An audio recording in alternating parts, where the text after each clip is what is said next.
you've just moved to a new city as a digital nomad or as an expat and you somehow have no idea how to start meeting new people, I'm going to show you how. You might be familiar with some of these, maybe less familiar with others.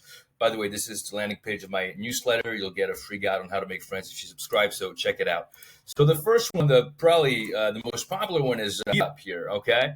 Meetup.com, websites, and let's say you're going to move to Da Nang in Vietnam, which I'm planning on going there next month. Thankfully, there's a lot of things going on. You got this Digital Nomad Tuesdays thing. That's every week. Digital Nomad Meetup, another thing. Da Nang's Friday Socials Meetup. Just sign up. You go. It's probably at a bar or something. You show up and you're like, hey, is this the meetup thing? Great. My name is Mathieu. Like, and then there you go. And you've started it, and you might be about to make some lifelong friends, or you might be able to you might be about to make some like really cool contacts in terms of networking. Very very easy. Now here we got eventbrite.com. A bit different. These events are paid events, but not necessarily. So here we got Da Nang. What do we have? Flinta, a love and relationships group, whatever the hell that means. Virtual. Oh, that's a virtual thing. Yeah, sometimes they mix it in with webinars and all that.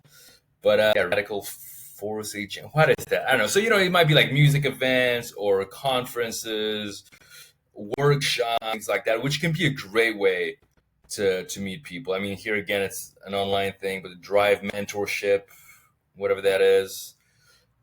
PT. Okay, I don't know what these things are, but there's a lot of things going on. Depending on the city, you might find more, or some cities are more active than others, of course. But then the other one that a lot of people don't use. Oh, by the way, this is my pretending that I'm on this tab by accident. It's the form you got to fill out if you want to work with me one-on-one or hire me for group coaching. It's in the description, so check it out.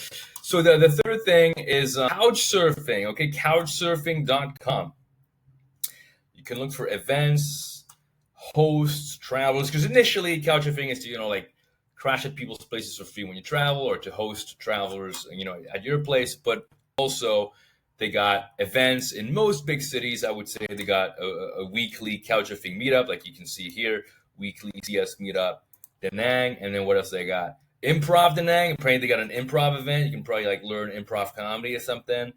And then, of course, you can, Da Nang English Speaking Club. You can create your own event here. You can create your own on Meetup as well. I think it might require a paid membership to do that. It's like, if you want to create your own Meetup, that's like the best in terms of meeting people, because you control everything, right? So yeah, there's a lot of things going on here on Couchsurfing. And on the Couchsurfing app, there's also this thing called Couchsurfing Hangouts, where basically you let yourself as online and you post a status like, I'm going to get a beer or whatever, and people can join you. And then it's like, okay, cool. Where are we meeting up? You're like, let's go to that bar. And it's a bit hit and miss. Like sometimes people are not very responsive, but some great people doing that as well. So those are the three easiest things to do. Now, of course, you can check out my other videos, read my newsletter if you want more tips. That's more specific tips on how to also approach strangers. Like, what do you do once you are at an event? Like, how do you talk to people? How do you converse? How do you approach them?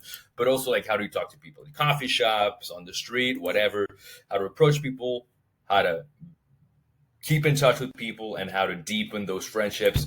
Those are the things I talk about a lot on my channel. I'm also going to talk more about, how to meet people in the context of, networking and things like that. Especially if you're, an expat, digital nomad, and all that. I think you'll find it interesting. And that's it. Yeah, those are three things. Check them out. If you are already using one or several of these, let me know what your experience has been like. I'm very curious. And if you haven't tried them, let me know as well. And just let me know how it goes.